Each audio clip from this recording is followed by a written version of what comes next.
hayupo au mwinjilisti asiponikumbusha kuhusu ibada, kwa sababu mimi najua chanzo changu cha faraja yangu na maisha yangu mimi ni kwa Mungu na mkimbilia Mungu. Hata nikifika ibadani nikuta hakuna muumini hata mmoja, naweza kukaa kwenye benchi hapo nikamwabudu Mungu wangu kwa roho na kweli. Amen. Naye akanisikia. Bwana asifiwe. Amen. Hata ikifika wakati nimeenda sehemu ambayo hakuna watu wanaoabudu, lakini mimi kwa sababu najua Mungu ambaye amenitoa mimi, ambaye namwabudu mimi kwa ni chanzo cha mambo yote, naweza kumwabudu yeye. Bwana asifiwe. Amen. Sasa afu mwanadamu akawa kama addition, product yake au faraja inayotokea au mafanikio yanayotokea au amani inayotokea inakuwa ina nguvu za Mungu. Sasa ikiwa ina nguvu za Mungu, maana yake inadumu, kwa sababu uwepo wa Mungu hauishi, hauna mipaka, hauna limitation mahali popote pale. Bwana asifiwe. Amen. Lakini nikikaa mimi afu nikaplasi mwanadamu afu Mungu akawa pale kama addition, kwenda wakati mwingine mkadumu kwa kitambo tu, mkadumu kwa kitambo tu, yani ile faraja au ambao unayoipata, yawezekana usipate amani kabisa, au ukapata amani ya kupita, ukapata faraja ya kupita. Bwana asifiwe. Amen.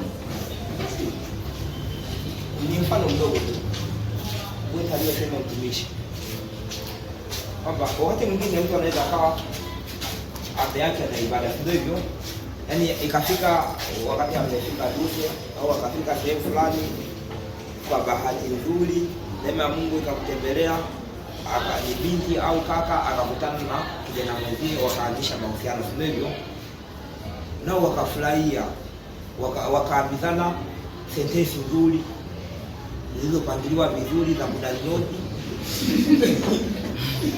zikakaa pale wakafarijiana vizuri, sio hivyo? Of course wanafurahia, sio hivyo? Hata msipojibu wanafurahia. Bwana asifiwe. Amen. Lakini nikwambie kwamba kwa sababu Mungu hayupo katikati yao, wamemweka Mungu kama addition au tunasema kama catalyst, ambayo hata kwenye end product haitaonekana. Bwana asifiwe. Amen. Kwenye end product haitaonekana. Kwa hiyo itatokea faraja au amani au mafanikio katika jambo lao walilokusudia, lakini hilo jambo litakuwa sio la kudumu. Bwana asifiwe. Amen. Lakini madhara yake litaleta product ambazo zinaweza kuwaumiza, zinaweza kuhatarisha hata maisha yao. Bwana asifiwe. Amen. Kwani hamfikirii kwamba kuna vio fulani watu wanajimisha magorofani? Bwana asifiwe. Amen. Simu simnazo, watu wanajimisha magorofani, watu wanajinyonga na kamba hivi, wanakuwa afu anajichoma na kifuko chake kwa mtu eti kwa sababu fulani amefanya. Unajua anatokea kwa nini? Kwa sababu alijiweka yeye kwanza, afu akamweka na yule anayempenda, afu Mungu akachora mstari pale kama kwenye kemia, akaweka Mungu kama catalyst ndogo, andalo pressure imejangana. Kule mwishoni product inayotokea inakuwa haina nguvu za Mungu au haina mpango wa Mungu. Bwana asifiwe. Kwa hiyo inayotokea huko, kwa sababu haina nguvu za Mungu, haina uwepo wa Mungu, wala haina baraka za Mungu, inakuwa ni ya kitambo kidogo. Bwana asifiwe. Amen. Ni wakati fupi. Afu baadaye, kwa sababu ulisahau hata neno la Mungu, ukasahau kuwa Mungu ndiye aliyeomba umpe moyo wako wote, akili zako zote, mali zako zote, ukampa nani? Mwanadamu. Ukampa kaka, ukampa dada. Ikafika wakati, kwa sababu alikuwa sio wa Mungu, kwa sababu hana hata hofu ya Mungu, sio hivyo? Ambacho hakijatokana na Mungu, hakina hofu ya Mungu, sio hivyo? Inafanya anaondoka kwa sababu hana la kufanya tena. Anafanya nini? Anaondoka. Baada ya kuondoka, nini kinatokea?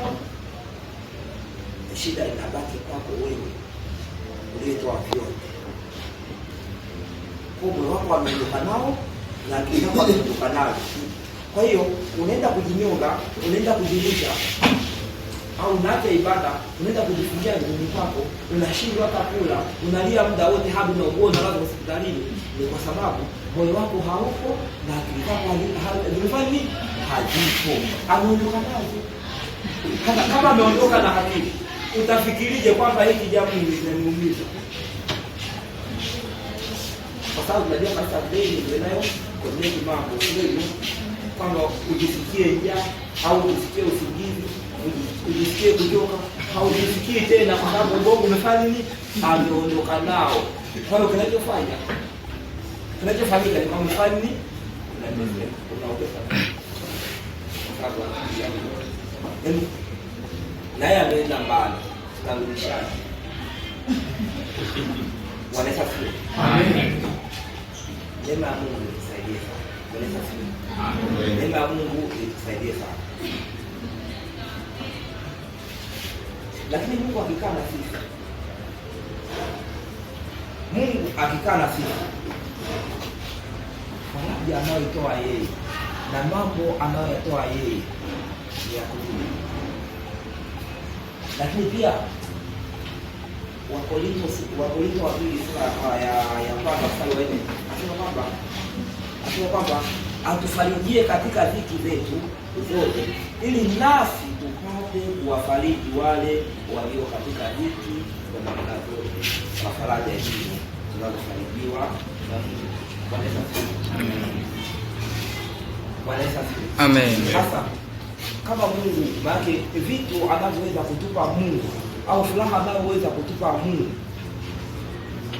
ina uwezo ule wa kufanya kwamba hata sisi katika ile aliyotupa tuweze kuangazia wengine. Bwana Yesu asifiwe. Amen. Mimi na imani kwamba nikikaa katika kumtumainia Mungu na nikamwamini yeye, nikamtumikia yeye, afu vile vitu atakavyonipa yeye,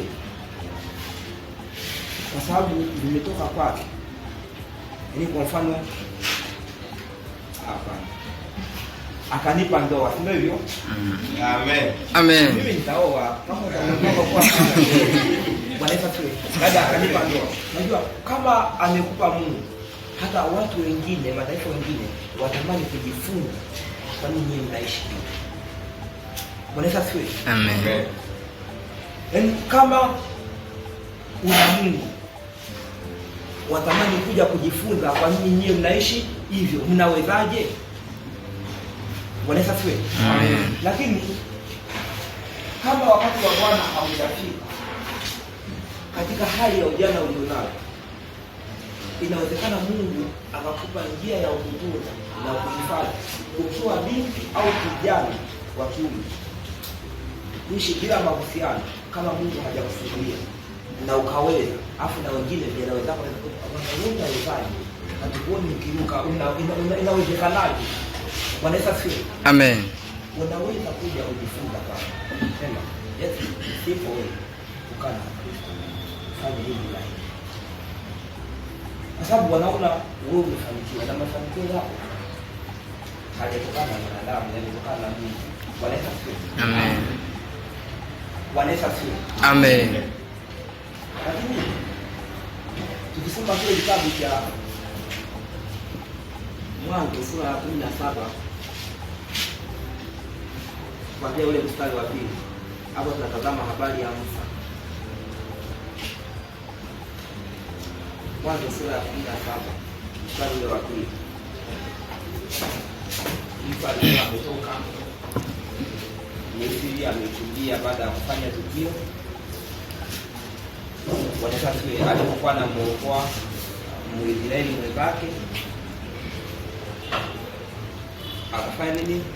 Akaoa miongoni mwa watu ambao ni wa Misri. Hivyo sasa kwa kuogopa kuwa anaweza akauawa au akazuliwa, akamfanya nini? Amekimbia kwenye nchi aliyokuwa ameenda. neema ya Mungu ikawa imemwangazia kule, akapata na mke. Hasa yeye alikuwa ni mchunga kondoo na mifugo ya baba mkwe. Bwana asifiwe. Bwana asifiwe. Amen. Sasa akiwa kule machungani, unajua ile ilikuwa ni tafsiri Biblia. Watu wanashangaa alikuwa anachunga mbuzi au kondoo wa baba mkwe. Bwana asifiwe. Hiyo ni tafsiri ya Biblia. Bwana asifiwe. Ni kipindi cha matengenezo, yaani kipindi cha mpito. Bwana asifiwe. Amen. Sasa yuko pale, ilikuwa ni kusudi la Mungu kwamba aje wapewe wana wa Israeli, lakini lazima upitie mchakato. Bwana asifiwe. Amen.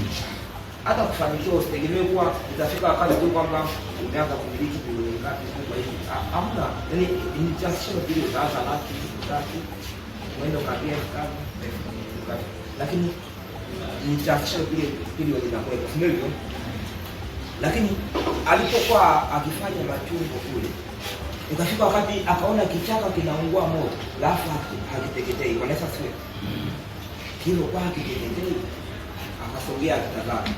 Mungu akala ndio kama mimi Mungu wa Israeli niliwatoa ambaye ni Mungu wa Israeli Yakobo wa Yakobo wa Ibrahimu.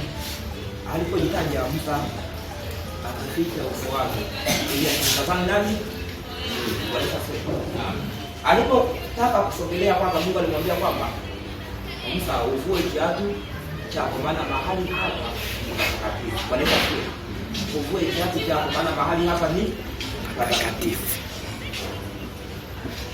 Mara fupi ya hapo ni kwamba yaani Mungu alimwambia Musa kwamba avue kiatu maana mahali anapoendea ni patakatifu. Yaani ni kwamba Musa uvue huo utu wa kale, yaani uvua hiyo hali ya kuwa mchunga mbuzi au mchunga kondoo au mchungaji au mtumishi wa nani wa huyo kiongozi wako au baba yako, afu